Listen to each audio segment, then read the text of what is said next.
and welcome to New York City Atheists Live on Tape, brought to you by New York City Atheists Incorporated. I'm your host, Dennis Horvitz, the David Letterman of the Hopelessly Damned. Several years, President Obama has lifted many of the bans on stem cell research done by federally supported laboratories, but not only has the United States, and it holds great promise for many diseases and conditions such as diabetes, Alzheimer's, and even heart disease. And it can be involved in rebuilding hearts. But that's not the only, the migration of jobs is not the only problem.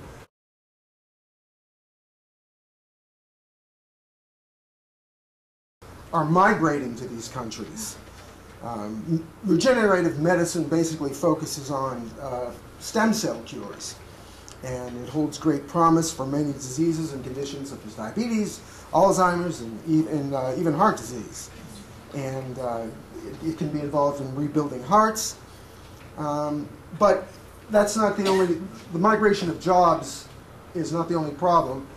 We have what are called, so-called ethical considerations. There are many religious organizations that oppose the use of stem cells, probably in some cases because of very honestly held beliefs, but I'm sure in a lot of cases it's because of their specific religious agenda that they wish to impose on the general public. So one of the ethical considerations that I think we should be considering is the fact that there's a lag in science education in the United States. So here today to address this issue, possibly pose some possible solutions, is Dr. J. Peter GERGEN, who is a professor in the Department of Biochemistry and Cell Biology and director of the Center for Developmental Genetics at Stony Brook University. And he has a list of credentials longer than my excuses for not having any. He is a graduate of the Massachusetts Institute of Technology. He has earned his PhD at Brandeis University. He did his postdoctoral work in developmental genetics under a Nobel Prize winner, and he told me how to pronounce his name, and I'm going to blow it. Eric Weishauss. Is that correct? No. He will correct me when I... Weishauss. Eric Weishauss, who is famous for his work on fruit flies. In any case, before I ruin this introduction any further, please welcome Dr. J. Peter GERGEN.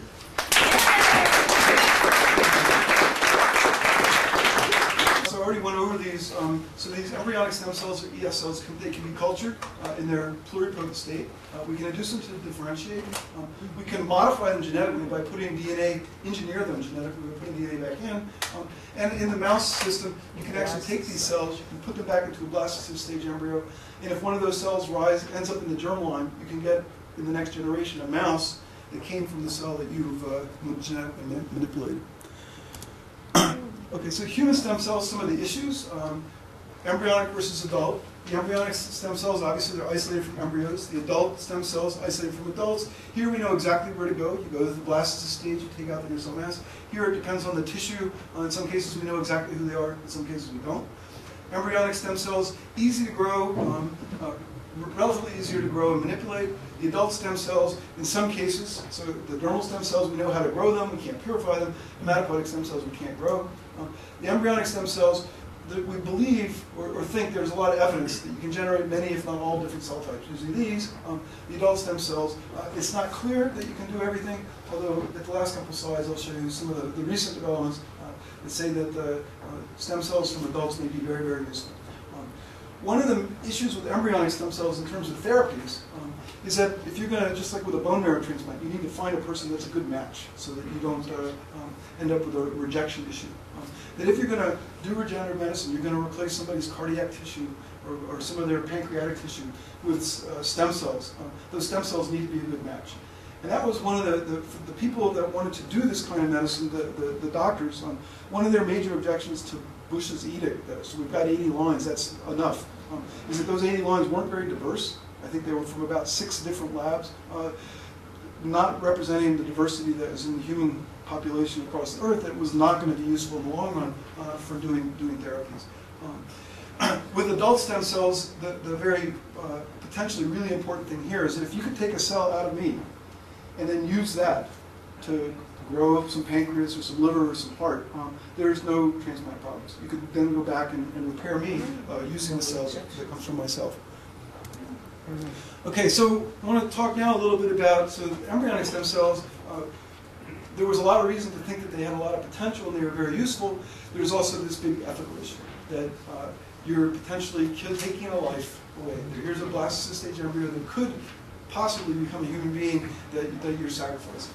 So the traditional derivation of human embryonic stem cells would go to this blastocyst stage embryo, remove the cell mast cells and make an embryonic stem cell line. The traditional way of doing that, when you isolated these cells, you were destroying the rest of the embryo. One of the things that people played with for several years was coming into these blastocyst stage embryos, and let's take out a single cell and leave the rest of the embryo intact. And people got pretty good at that. It's actually, there's a couple papers where people have shown that they could take a cell out, create an embryonic stem cell line, and that the rest of the embryo, if you implanted it back into the mouse, you could get a mouse pup. So it was possible to do the surgery, and that was one way around, technically, around the ethical problems. There's still an ethical problem, unless your batting average is 100%, then people would still say, okay, you're still at some level destroying embryos, and so this is not acceptable. What we'll call as a sort of curveball around this is something called parthenogenesis, which I won't get into the details of this, but basically we're taking an egg and not fertilizing it. We're not making a diploid individual that's got DNA from mom and dad. We're doing parthenogenic activation, getting some cells that are diploid, where they've got both copies of their DNA from their mother, that can make it to the blastocyst stage. So they can make one of these guys, and you can get the inner cell mast cells out and make an embryonic stem cell line. But we know that these parthenogenetically activated embryos, pseudo-embryos, are not capable of going to term. So here you haven't killed anything that could grow up into be a human being. An alternative is, and this is where it's a process that's called therapeutic cloning by a lot of people, is an alternative to embryonic stem cells. It involves a technique called somatic cell nuclear transplantation. So what's shown here, this is a picture of a mouse oocyte, where what we're going to do is we're going to go into that mouse oocyte where there's a haploid nucleus that the mom put there. We're going to take a needle and we're going to take that nucleus out. And then we're going to replace the genetic material that's inside of that egg, this cell that is ready to undergo embryonic development. We're going to put in DNA that comes from an adult cell. Okay. And so that's this somatic cell nuclear transplantation cartoon here. The egg or the oocyte, we take the nucleus out. Then we get a nucleus from a somatic cell, let's say a skin cell or a fibroblast, get that to be introduced into the egg, and then trick this egg into thinking that it should start development. It goes out and makes a blastocyst stage. You can take these cells out, these inner cell mast cells that are diploid, they have DNA that came from the donor somatic cell, whatever it is, and make an embryonic, not an embryonic stem cell line, but a pluripotent stem cell line that potentially is useful. If we were to carry this on, if we were to take this blastocyst, where the DNA came from a donor somatic cell, and this slide, just in terms of the legal issues, there's different places, and we'll go right to the end here, that depending upon who you are, some what we'll call more conservative politicians would say that we shouldn't even do this, that transferring DNA in from a somatic cell into an egg, that is the prelude to cloning, right, going all the way to term here, and so we shouldn't even allow that. Some of the names here you might recognize a little bit more liberal bent, were to say, okay, this is all good, we can go down here, we can make these pluripotent stem cells, these things that behave like embryonic stem cells, and use these for regenerative medicine. This is exactly what we call therapeutic cloning, and what these guys said is it's okay to do all of this, but we're just going to not allow people to do the cloning thing. We'll stop that. Okay, so I want to come back to this sort of the developmental biology lesson here in terms of developmental potential and how we lose that as we get older. That this somatic cell nuclear transplantation is actually a technique that's been around since before I was born. It was done in the leopard frog back in the 1950s, showing that you could take a nucleus out of a late-stage embryo, put it back into an egg, and that would grow up into a frog. And what that said is that the genetic information that's in a nucleus in an embryo that's 10 days old hasn't been changed. It's got all the stuff that's there to do all of development. What's known is that, we'll do this on the next slide, but we'll go through the rest of the slide. So done in the leopard frog in the 50s, repeated by John GERGEN in the 60s. This is exactly the technique that was used to generate cloned sheep. Now, in several of the agronomically important livestock species, people have cloned pigs, mice, cows, sheep, several other mammalian systems. People have gotten this to work. This was reportedly done in 2004 with human embryonic stem cells, where someone took a nucleus out, put it into an egg, and then got it to making the stem cell line, which opened the door to therapeutic cloning. I'll say reportedly done because the initial papers that were published on that were by a very, very prominent stem cell biologist in Japan who basically was cooking the data. And so he maybe have done it, but he probably didn't. And those papers were retracted. So some of the observations is that the donor nucleus, that as development goes on, the ability to get this nucleus to step back, to go back to the beginning of development, that you lose that potential. So you go to the 2-cell frog embryo, you could do the transplant 22% of the time successful. You go to an adult cell donor, and it's much less successful. So the information's all there, but our ability to get that information to realize that you're back at the beginning of development and follow the symphony that is normal development, it doesn't work as well. Okay, so now we'll go to some other alternatives, and this I'll close out with a couple slides on these things that are recently in the press, induced pluripotent stem cells. So somatic cell nuclear transplantation we just talked about. We're not,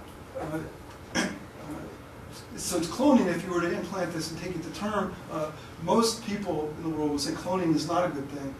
But this therapeutic cloning, generating genetic stem cells or pluripotent stem cells that are contain the DNA that comes from a donor nucleus, is a line of research that maybe 5 or 6 years ago, a lot of people were really pushing that we should allow this, and this was really important, and we should be able to do this.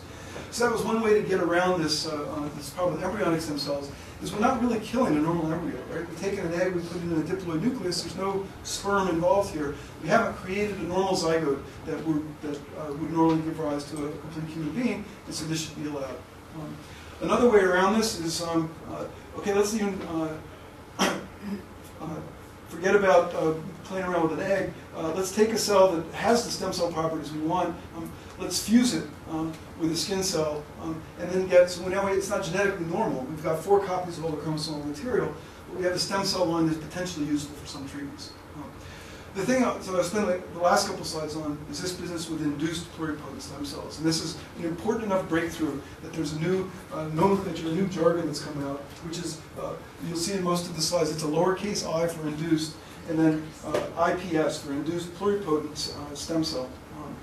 And this is work that was done. There was an investigator in Japan that took advantage of the fact that we have some human embryonic stem cells, and we have some other cells that are a little bit further along that are not stem cells anymore. Let's go and compare very comprehensively what genes are being expressed in these 2 cell types and figure out what the key difference is. And then he identifies, okay, there's about 30 different genes that seem to be expressed at pretty high levels in embryonic stem cells that are not expressed in cells that are a little bit further along. I wonder if I put all 30 of those genes, if I express all of those in the cells, can I get them to behave more like embryonic stem cells? And so he started off doing that with a complete collection of 30, and then spent a couple of years, showed that it worked. And then spent a couple of years sort of sorting through the 30 genes, and was able to show eventually that he could introduce 4 defined genes, 4 specific genes into these cells, and take an adult somatic cell and get it to convert back to where it behaved like an embryonic stem cell. Didn't want to use the word embryo. There's no embryo involved. We know that the embryo word has bad connotations for a lot of people. So this is the new technology, induced pluripotent stem cell. And so what was shown, 4 factors, you put them in, that you can get these cells that divide. They'll make 2 daughters that have the same properties. And then you can take those and you can potentially generate different tissues. This is very exciting. So, okay, there's a way to do this where we're not destroying embryos. A lot of work's been done over the last few years to see what these cells can do. some of the early reservations to doing this is that the initial experiments were done. The easiest way for scientists to get DNA to go into a cell is to take advantage of viruses. That's what viruses like to do. They like to get DNA to go into your cells. So he built recombinant viruses that introduced these 4 genes into this somatic cell.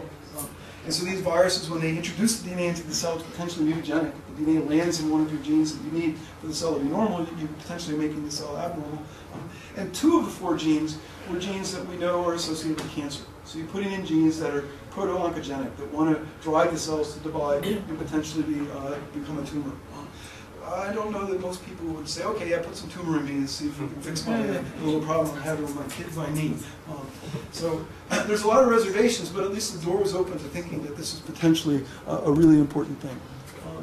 And what's happened over the last 3 or 4 years, so again, not getting stem cells from embryos, embryonic stem cells, but from adults, we can transplant the nucleus, just replace the genome wholesale. That works, but not very well. Now with 4 different factors, we can put them in and we can get these cells to back up in development and potentially use those. What people have done over the last 3 or 4 years is figured out more clever ways of getting the DNA to go in, where we don't use a virus that's mutagenic. One of the groups at MIT that works on this actually showed that you could transfect in or introduce the proteins that you don't even need to put to alter the DNA in the cell. That a transient exposure to these 4 proteins was enough at some low level to get the cells to back up. And in some cases, work at, I think this was at, maybe it was another lab at MIT that showed that 2 of the 4 factors you could replace with a small drug. So we're down to 1 drug and 2 genes that you need to put in. And the advances here are going really, really fast. I'd say every day or every other day I get another news flash across my desk of a recent advance that people have made with induced pluripotent stem cells. In terms of proof of principle with these induced pluripotent stem cells, so I just mentioned this was an investigator in Japan that did this reprogramming of cells. This was the science breakthrough of the year in 2008. That the proof of principle, what was done in this lab at MIT and Rudy Yanish's lab, is they went to some people that had Alzheimer's, took some fibroblast cells out of them, put the factors that they knew could make induced pluripotent stem cells out of those cells, to generate induced pluripotent stem cells from somebody that has Alzheimer's disease, and then showed that they could take those iPS cells and culture them in vitro and get functional neurons out. So you're ready now to, okay, let's take some of this stuff and let's put it back in and see if we can repair this person. Again, we're not quite there because this was done with the 4 viruses, 2 oncogenes. We're not quite ready to put them in. But the pace at which things are going in this field right now is just, in biology, I've never seen anything that's moved so quickly. So 2 more slides, almost done. Recent developments, so the first history slide was up to 2001. Now we'll do 2001 to today. So post-2001, Bush said no more federal money to be spent developing new embryonic stem cell lines. Well, that meant that federal money couldn't be used to do that, but that didn't stop the work. This Doug Melton at Harvard, the person who got all this money from the Juvenile Diabetes Foundation, what he had to do was take that money and actually build another lab, because he couldn't have any centrifuges that he bought with the federal grant that were being used for this research. Build another lab and do his work with private funds to generate a number of new human embryonic stem cell lines that he could show by many criteria that were better than the ones that had been created before. The state of California in 2004, Proposition 71, said they would allow for state-supported embryonic stem cell research. 2004, they said they were going to do it. It took them about 5 years to get off the dime and actually start funding the research because of legal arguments preventing that, and really a change, I think, in Washington, allowing the state to go ahead and allow these things to move forward. Hybrid stem cells, the skin fusion thing I mentioned, 2005. 2006, the first demonstration that we could, just by putting a couple of regulatory genes back into an adult somatic cell, that you could get it to back up and think that it was an early stage of development. 2006, this was the work from the Yanish lab, taking cells from patients with neurodegenerative disorders and generating neurons. Obama gets elected president, federal government eases its restrictions in 2009. I'll just point out today that this is actually from last fall, that if you go to the NIH website and look up clinical trials, that there's over 2,000 clinical trials involving stem cells that are currently in progress. Most of them are phase 1, 2. It's just early days trying to see what's possible. But there are several hundred that are in phase 3 and a couple that are in phase 4. And I mentioned this one where they're trying to treat heart attack patients at Stony Brook by infusing thousands of stem cells to see if somebody that's just had a heart attack, can these stem cells recognize the damaged heart and go in and rebuild that. Okay, so where are we now? I think everybody believes, even the people that don't want to do this, that there's potential for stem cell therapies. We've learned a lot about stem cell biology over the last 150 years, but there's a lot more to learn, and especially in terms of the similarities and the differences between adult and human embryonic stem cells. What can we do with each of these two cell types? What are the pluses and minuses? In terms of therapies, what are the advantages and disadvantages of different sources of these stem cells? It's definitely an exciting time. As I said, I've never seen any field of biology move as quickly as this one has over the last 10 years or so. That it's an exciting time. There are ethical issues. I think the conversation I was having before brunch with a few other people, an ethical issue we're going to have to confront in the near future is if everybody's living to be 120, then maybe retiring at 55 is not such a good idea. Right? That there's going to be, in terms of the age of the population and what we're doing, there's going to need to be some changes in the way that we do things. And so there's going to be ethical issues. There are already, and these are issues that need to be confronted by an educated public. There's a lot of information out there. I think two of the best websites, I put these up here, that especially I'll tout this one, the International Society for Stem Cell Research, and I have some flyers from the society if anybody's interested. This is a really good website. It was one that was created by scientists that were pro-stem cell research, but what they wanted to do from the beginning was to try and have this be a balanced view, where they would allow viewpoints from the other side to make their case, and where one of the tabs is ethics. You can just go and read different ethical viewpoints. You can go and read what do rabbis think about this, what do Tibetan monks think about this. This one has a balanced view, and it's one of the more up-to-date ones. Again, things are moving so fast that I don't know that anybody has the money to pay the number of webmasters that you need to make sure that you kept on top of absolutely everything that was happening. But this is, for anybody that wanted to learn more, this is a really, really good website. Okay, so with that, that's my last slide, and I'll be happy to take any questions. Thank you very much. Great. As usual, another great presentation. I actually just have a question first before I open it. You know, as I said in the introduction, the Obama administration has lifted a lot of restriction. Do you see any foreseeable in the foreseeable future stumbling blocks that may, you know, get in the way of the progress that seems to be? You mean a political or scientific? Right. So one of the things that there's always going to be scientific stumbling blocks, things that people have to get over. So one of the things that was sort of implicit when I talked about all the ways of getting around embryos is that when people realize that the potential of cells that can divide and that you can control their differentiation, that there's this field of regenerative medicine that's possible, that scientists tried to think of all these different ways to get around the roadblock of having to kill embryos. And so there potentially will be roadblocks. I think the potential for therapeutics is big enough here that there will be people that try to figure out how to get around them, whether that moves moving to Singapore or building another lab down the street. Depends on what the roadblock is. Right. Well, I'm just the reason I ask that is because I don't know. You seem to be under the impression that these stumbling blocks are about facts, but we're atheists, so we deal with people who aren't interested in the facts in any way, shape, or form.